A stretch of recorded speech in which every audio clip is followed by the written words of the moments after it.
John chapter 7. After this, Jesus went around in Galilee. He did not want to go about in Judea because the Jewish leaders there were looking for a way to kill him. But when the Jewish festival of tabernacles was near, Jesus' brothers said to him, "Leave Galilee and go to Judea so that your disciples there may see the works you do. No one who wants to become a public figure acts in secret. Since you are doing these things, show yourself to the world." For even his brothers did not believe in him. Therefore Jesus told them, "My time is not yet here. For you any time will do. The world cannot hate you, but it hates me because I testify that its works are evil. You go to the festival. I am not going up to this festival because my time has not yet fully come." After he said this, he stayed in Galilee. However, after his brothers had left for the festival, he went also, not publicly, but in secret. Now at the festival, the Jewish leaders were watching for Jesus and asking, "Where is he?" Among crowds, there was widespread whispering about him. Some said, "He is a good man." Others replied, "No, he deceives the people." But no one would say anything publicly about him for fear of the leaders. Not until halfway through the festival did Jesus go up to the temple courts and begin to teach. The Jews there were amazed and asked, "How did this man get such learning without having been taught?" Jesus answered, "My teaching is not my own. It comes from the one who sent me. Anyone who chooses to do the will of God will find out whether my teaching comes from God or whether I speak on my own. Whoever speaks on their own does so to gain personal glory, but he who seeks the glory of the one who sent him is a man of truth. There is nothing false about him. Has not Moses given you the law? Yet not one of you keeps the law. Why are you trying to kill me?" "You are demon-possessed," the crowd answered. "Who is trying to kill you?" Jesus said to them, "I did one miracle, and you are all amazed. Yet because Moses gave you circumcision, though actually it did not come from Moses, but from the patriarchs, you circumcise a boy on the Sabbath. Now if a boy can be circumcised on the Sabbath so that the law of Moses may not be broken, why are you angry with me for healing a man's whole body on the Sabbath? Stop judging by mere appearances, but instead judge correctly." At that point, some of the people of Jerusalem began to ask, "Isn't this the man they are trying to kill?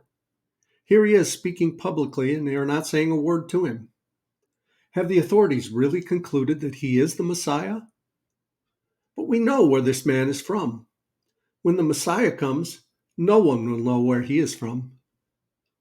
Then Jesus, still teaching in the temple courts, cried out, "Yes, you know me, and you know where I am from. I am not here on my own authority, but he who sent me is true. You do not know him, but I know him because I am from him, and he sent me." At this, they tried to seize him, but no one laid a hand on him because his hour had not yet come. Still, many in the crowd believed in him. They said, "When the Messiah comes, will he perform more signs than this man?" The Pharisees heard the crowd whispering such things about him. Then the chief priests and the Pharisees sent temple guards to arrest him.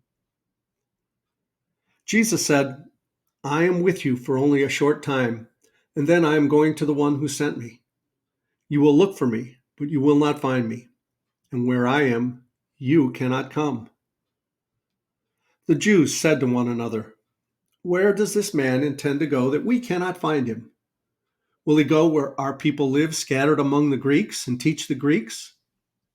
What did he mean when he said, 'You will look for me, but you will not find me'? And where I am, you cannot come?"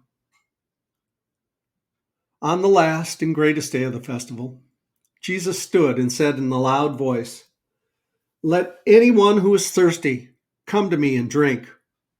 Whoever believes in me, as Scripture has said, rivers of living water will flow from within them." By this he meant the Spirit, whom those who believed in him were later to receive. Up to that time, the Spirit had not been given, since Jesus had not yet been glorified. On hearing his word, some of the people said, "Surely this man is the prophet." Others said, "He is the Messiah." Still others asked, "How can the Messiah come from Galilee? Does not Scripture say that the Messiah will come from David's descendants and from Bethlehem, the town where David lived?" Thus, the people were divided because of Jesus. Some wanted to seize him, but no one laid a hand on him. Finally, the temple guards went back to the chief priests and the Pharisees, who asked them, "Why didn't you bring him in?" "No one ever spoke the way this man does," the guards replied. "You mean he has deceived you also," the Pharisees retorted. "Have any of the rulers of the Pharisees believed in him?" "No, but this mob knows nothing of the law.